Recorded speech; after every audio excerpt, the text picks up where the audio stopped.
ఉదయకాలము దేవుని వాక్యాన్ని మనం ధ్యానం చేసుకుందాం. యెహోషువ గ్రంథము 1వ అధ్యాయము 5వ వాక్యాన్ని ధ్యానం చేసుకుందాం. అక్కడ రాయబడి ఉన్న మాట ఏంటంటే, నేను మోషేకి తోడే ఉన్నట్లు నీకును నేను తోడే ఉన్నాను అంటున్నాడు. చూడండి, ఈ వాక్య భాగంలో ఇశ్రాయేలు ప్రజలని నడిపించిన మోషే ఆయన కాలము గతించిన తర్వాత యెహోషువని దేవుడు ఎన్నుకున్నాడు.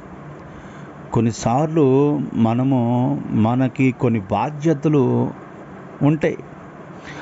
ఒకవేళ కొన్ని బిడ్డల బాధ్యత కానీ, మరి భర్త బాధ్యత కానీ, తల్లిదండ్రుల బాధ్యత కానీ, కుటుంబస్తుల బాధ్యత కానీ, సంఘ బాధ్యతలు కానీ, ఇలాంటి కొన్ని మనకి ఉంటాయి.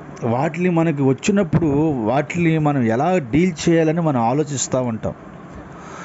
విధమైన ప్రయత్నాలు చేస్తూ ఉంటాం. కానీ ఇక్కడ దేవుడు చెబుతున్నాడు, నేను మోషేకు తోడే ఉన్నట్లు నీకు తోడే ఉన్నాను అంటున్నాడు.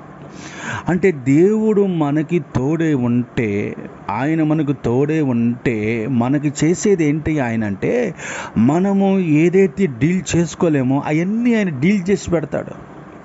నువ్వు సతమతంగా బాధపడాల్సిన అవసరం లేదు, సతమతంగా కృంగిపోవాల్సిన అవసరం లేదు, కన్నీళ్ళ మధ్యలో ఉండాల్సిన అవసరం లేదు, సమస్యల మధ్యలో చిక్కుకోవాల్సిన అవసరం లేదు, అధికారుల దగ్గరికి వెళ్ళాల్సిన అవసరం లేదు, బంధువుల దగ్గరికి వెళ్ళాల్సిన అవసరం లేదు, స్నేహితుల దగ్గరికి వెళ్ళాల్సిన అవసరం లేదు.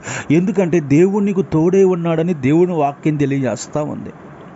ఒకవేళ కష్టమైన గడ్డు లాంటి పరిస్థితుల మధ్యలో నువ్వు ఉంటే దేవుడు అంటాడు, నువ్వు ఆ స్థితిలో నుంచి నేను విడిపిస్తాను అంటున్నాడు. అంటే దేవుడు మనకు తోడే ఉంటే మనం ఏదైనా కానీ దేవుడు మనకు సహాయం చేస్తాడంటే. దేవుడు నీకు తోడే ఉన్నాడని ఉదయకాలంలో నీతో దేవుడు మాట్లాడుతూ ఉన్నాడు. ఒకవేళ నాకు వాళ్ళు లేరు వీళ్ళు లేరు నువ్వు అనుకుంటున్నావేమో, వాళ్ళ ద్వారా నీకు ఏం మేలు జరగదు, ఇంకా నీకు కీడే జరిగిద్ది. మనుషుల యొక్క సహాయం కోరుకోవద్దు, మనుషుల యొక్క తోడు కోరుకోవద్దు. ఏదో ఒక రోజు నిన్ను వాళ్ళు నిర్దాక్షిణ్యంగా విడిచిపెట్టి వెళ్ళిపోతారు. నా ప్రియమైన దేవుని బిడ్డలారా, ఈ ఉదయకాలమున యెహోషువని దేవుడు ఎంతగా బలపరుస్తున్నాడంటే అన్ని లక్షల మంది ప్రజలకి నడిపించటానికి నేను నీకు తోడే ఉన్నాను అంటున్నాడు. నీ కుటుంబంలో 2-3 నువ్వు నీ భర్తని, అతని భార్య, నీ పిల్లల్ని పోషించుకోవడానికి, డీల్ చేసుకోవడానికి నీకు అంత సతమతం అవుతుంది. లక్షల మంది ప్రజల్ని డీల్ చేసే కృప దేవుడు యెహోషువకు అనుగ్రహించాడు. ఆయన తోడే ఉన్నాడు. ఆయన తోడే ఉండి అద్భుతమైన కార్యములు జరిగించాడు యెహోషువ ద్వారా.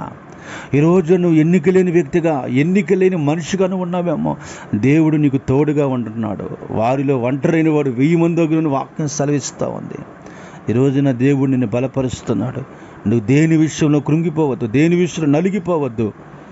పడిన విత్తనము మొలకలెత్తి మళ్ళీ అది ఒక మహావృక్షముగా మార్చబడుతుంది. అలాగనే దేవుడు నిన్ను మహావృక్షంగా మార్చబోతున్నాడు. నీకు తోడే ఉండి నీ కుటుంబంలో ఆయన మేలుకరమైన కార్యములు జరిగిస్తున్నాడు. నీ వ్యాపారం కావచ్చు, నీ బిడ్డల విషయమే కావచ్చు, నీ వ్యక్తిగత విషయమే కావచ్చు. ఒకవేళ అనారోగ్యంతో మరణకరమైన పరిస్థితుల్లో పడక మీద నువ్వు పడిపోయి లెగోలేని స్థితిలో ఉన్నావు, నా యేసయ్య నజరేయుడైన యేసు నామములో నా దేవుడు నిన్ను లేవనెత్తునుగాక, నిన్ను ఆయన పైకి లేవనెత్తునుగాక అని మాట్లాడుతున్నాడు. అద్భుతాలు నువ్వు చూస్తావు. ఆయన నీకు తోడే ఉన్నాడు. భయపడవద్దు. దేవుడి మాటలు దీవించునుగాక. ఆమేన్.